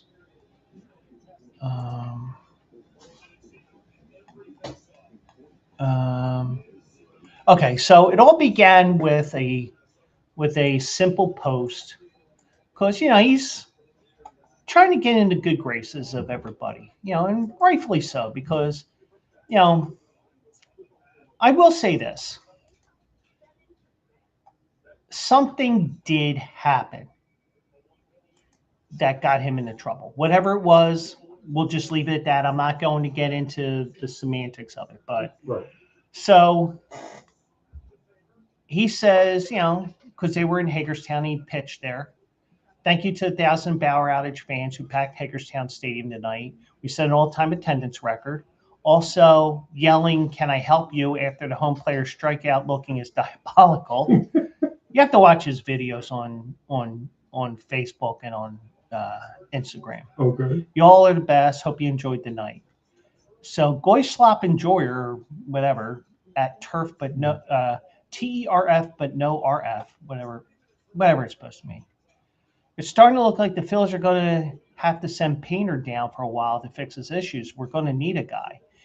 You'd be absolutely loved in Philadelphia. So a Phillies fan apparently, or somebody who knows about the Phillies. I'm not going to, but anyways, there was the response there from Trevor Bauer. I know I would love to play for Philly. It was actually a done deal in 2024 before the league blocked it. Whoa. Now, I'm going to say this. Would he say that if it was like the Red Sox or the Yankees or somebody else? Would he had just inserted Philly for New York or whatever? Possibly. Who knows? Yeah. Who knows? But I'm going to take this for what it's worth here. I think that this is a possibility that it was near a done deal, and baseball said no. Wow. Now, I just think that, is he blackballed? Yeah. But would he be in the Atlantic League, which is an MLB partner league, if he was blackballed? Now, granted, MLB, they work with those independent leagues that are designated MLB partner leagues, Right. because they test rules out there and other things like that, and they can poach players from teams and sign them to minor league teams and stuff like that. So, and he said, I will play for the league minimum. And he's also made comments that, hey, I'll play in the minor leagues. I don't care. You don't like what you see? Cut me. Because he knows that he's been a cancer in the locker rooms in the past. He knows that this is hanging over the whole sexual assault case, which led to charges not being filed against him. Right. He knows that that's hanging over his head because of something from years ago. I mean, and he was actually suspended like 300 games for it. So, but we're not going to get into,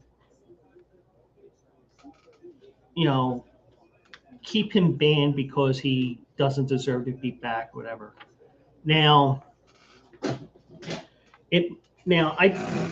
they said somebody made actually it was the original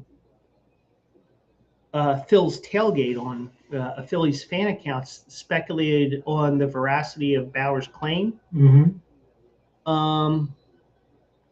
I don't know how true Bauer's words are, but this is also the team that willingly signed Yours Familia. He had a domestic assault issue. Okay. And Adubel Herrera post domestic violence suspensions. Yes, we did. Now, I'd have to look at Adubel Herrera on Baseball Reference, wherever I can see where his old contracts were, Mm-hmm. and when he had his case, because I thought he was just with the Phillies organization for a couple more years, and it was just, okay, well, we got to work the contract. But it was also, he had bad teams that he was about, because Right. if I'm not mistaken, the 2020 season, they let him rot in Allentown. Because remember that year we didn't have a minor league season, but we had those we had that camp up there where we were trying to keep players ready so that let's say somebody got hurt. Right. You say, hey, I need you to come down here quick. We need you to play tonight, something like that. But I remember yours familiar because I said, it'd be interesting to see how they react to him because he had his incident and got signed by another team, but Herrera gets a bunch of shit for his. But rightfully so, he deserved it. Right, right. So, first of all, I don't know what the reaction will be. I think you're going to get a lot of ignorant people that are going to say, he didn't do it. Yeah, he didn't do anything, which is not true. Because I will say this, as vaguely as I can, something did happen. We'll just leave it at that. Right. And I'm always in the position of just don't put yourself in that position. Yeah. Like, for example, I always quote this one thing that the riots that were in Charlottesville, I think it was either 2017 or 2018.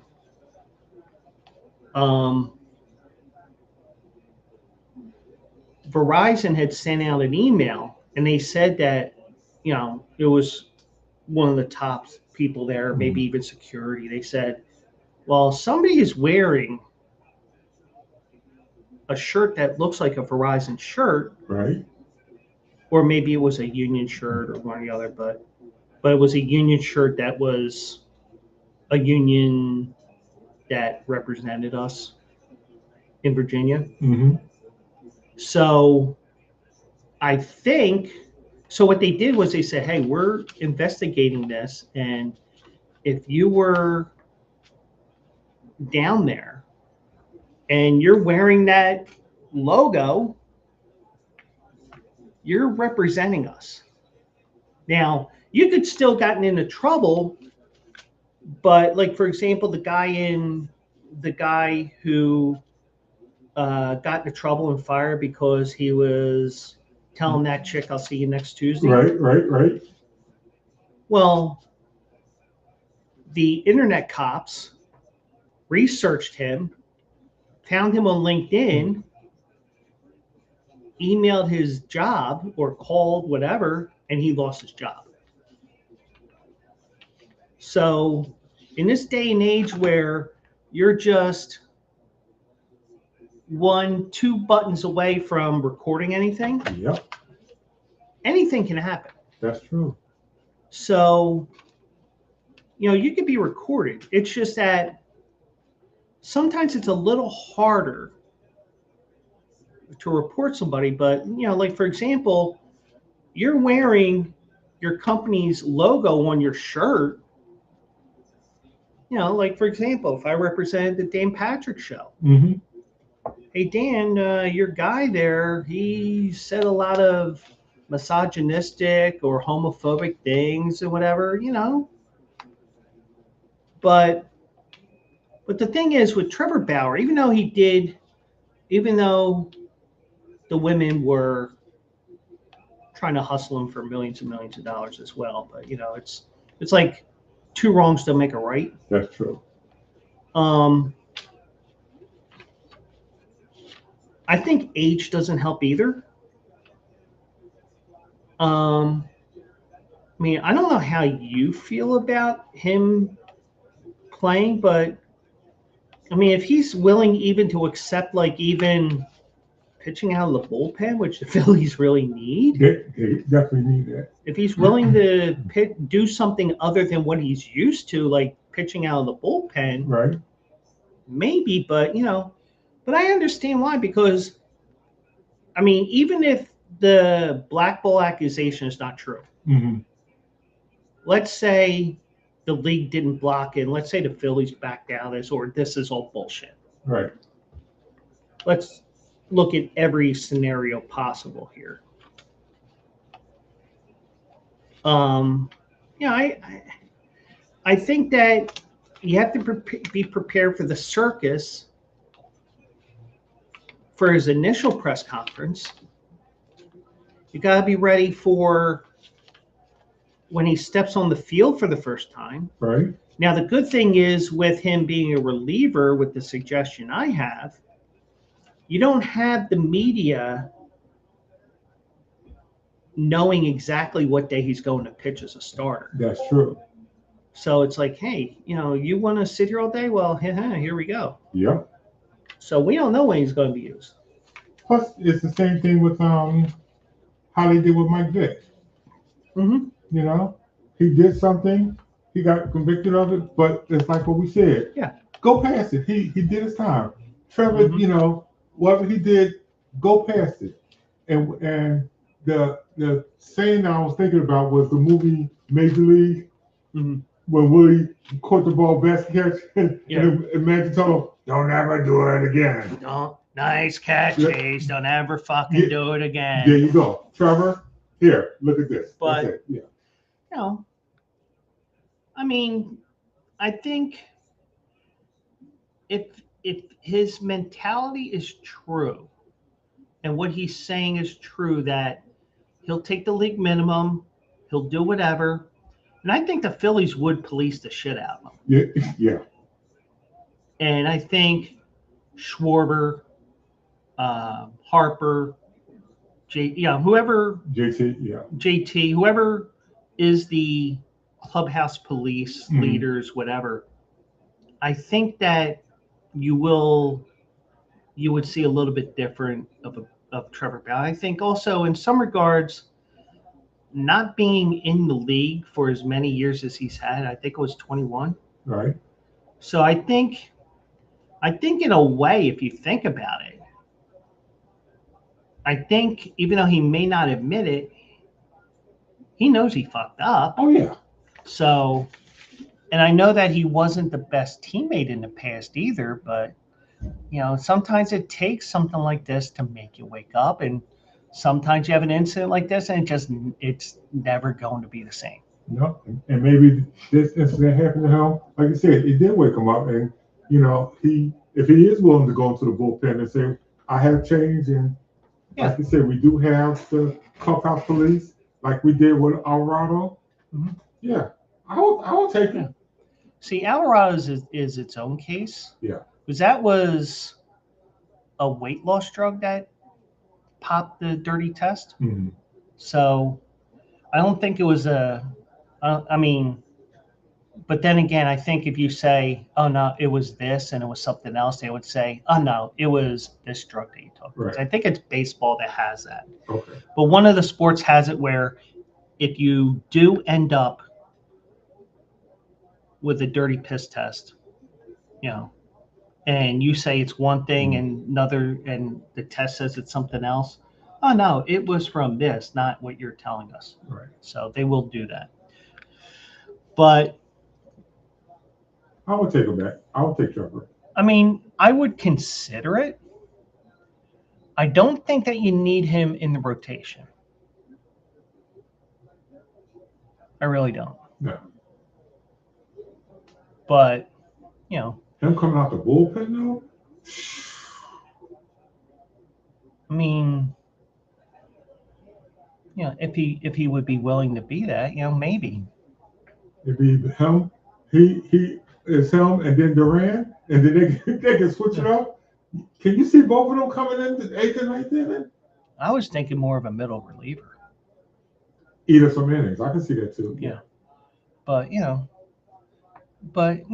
and those I would say he shouldn't come back, whatever. Okay, that's fine too. I'm not going to say, "Oh, you're wrong" or whatever,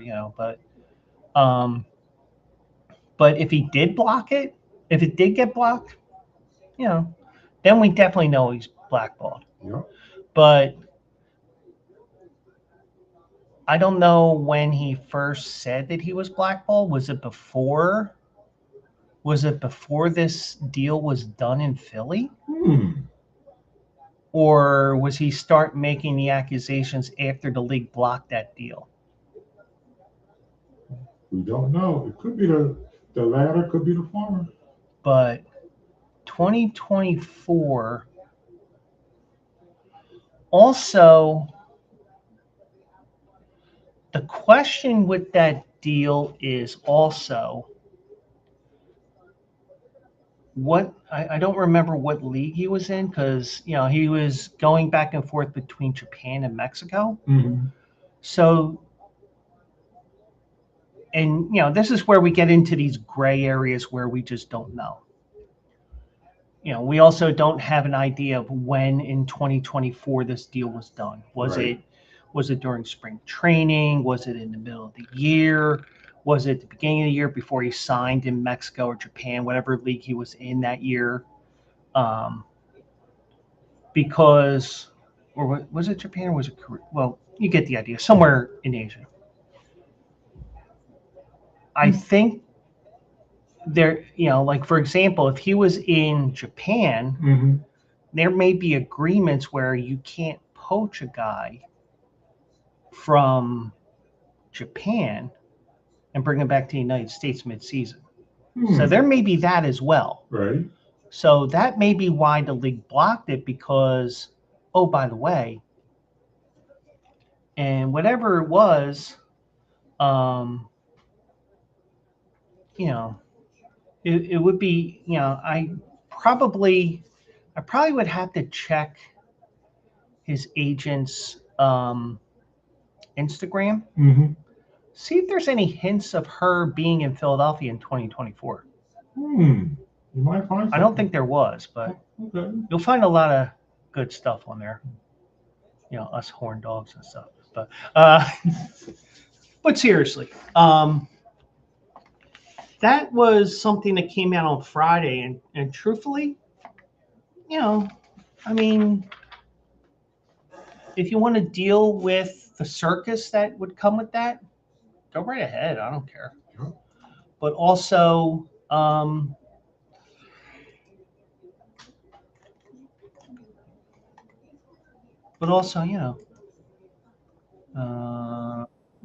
okay, so I got that. I got this all set up here. So now, one place that they don't play baseball that much is in Alaska. And this is the stupid shit that I saw segment. Now, this isn't your traditional stupid shit I saw segment. This is more the nerdy story here. As you can see here, this Alaskan city, and I'm not even going to attempt to pronounce the name, because it's like Utqiagvik, however you pronounce it. It's the United States' most northerly city. They saw their last sunrise for more than 2 months. The sun won't set again for 84 days until August 2nd. The United States' most northerly city in Alaska saw its last sunrise for more than 2 months yesterday. Time-lapse footage released by the National Weather Service shows the sun set at 1:48 a.m. in the town of Utqiagvik. The sun won't set again for 84 days until August 2nd. The NWS says it is due to the Earth's tilt, pointing the northern hemisphere toward the sun.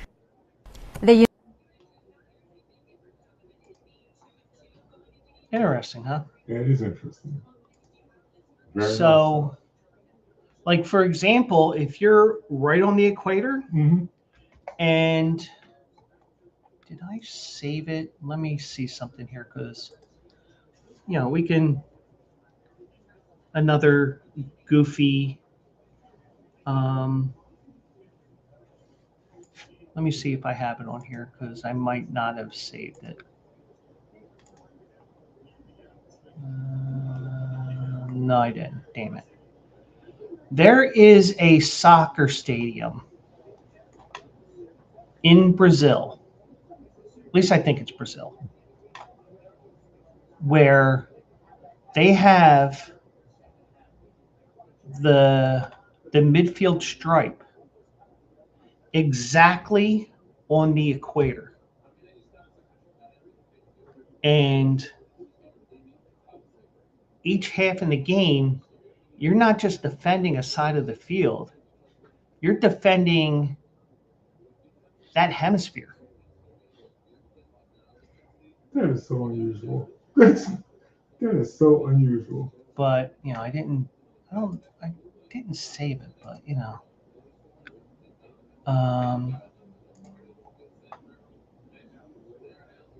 just looking here. If I don't know where I saved. I thought I saved it. I must not have. I did not share it. I mean, but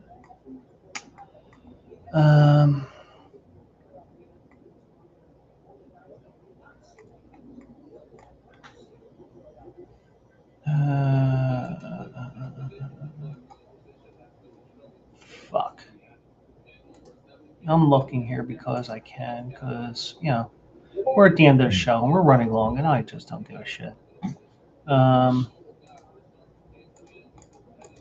I mean, I got a million things I got to do tonight, but no, I didn't share it. Okay. You said okay. But yeah, there is a stadium. I think it's in Brazil. The midfield stripe is right on the equator, and one half you're trying to score a goal in the northern hemisphere, and the other half you're trying to score in the southern hemisphere. It's kind of like White Man Can't Jump.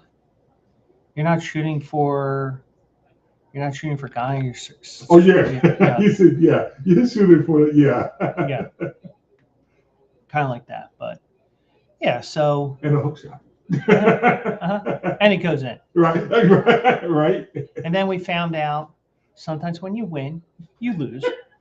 And sometimes when you lose, you win. And sometimes when you win or lose, you actually tie. Except in hockey, because they don't have ties anymore. No, they don't. I had that last part. You get the idea. But so that is the end of this show. Mike's saying thank God.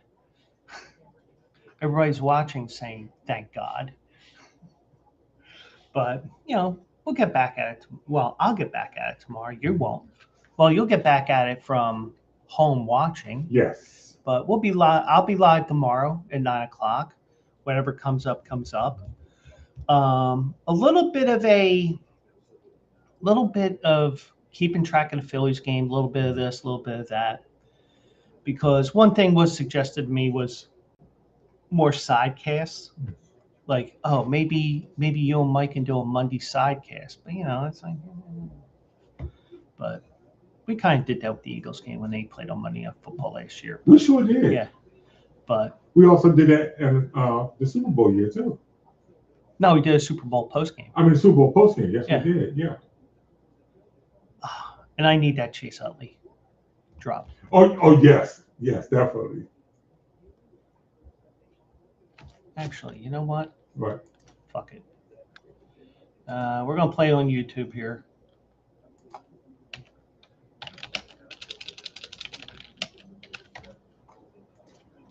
This is exactly what we're talking about here.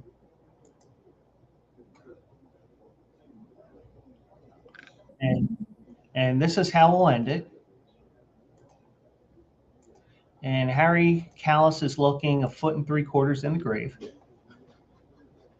Whoa! How dare you say that about him? Well, it's true. He only made it another 6 months after that. Yeah. But anyways, this is what we're talking about here. Phillie second baseman, Chase Utley. And this is the sound drop I need.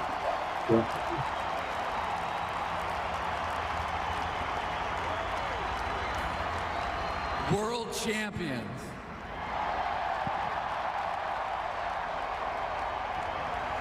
World fucking champions.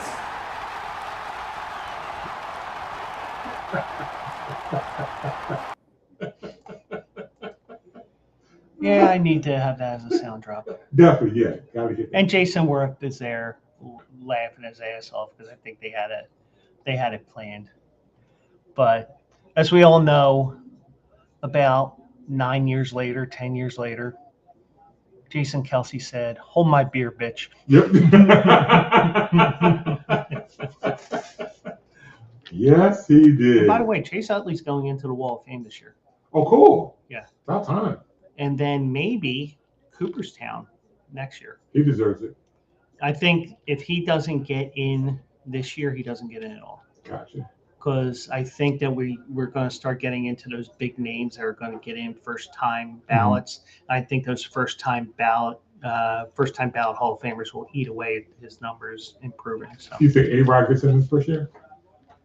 I think A-Rod's close to done. Okay.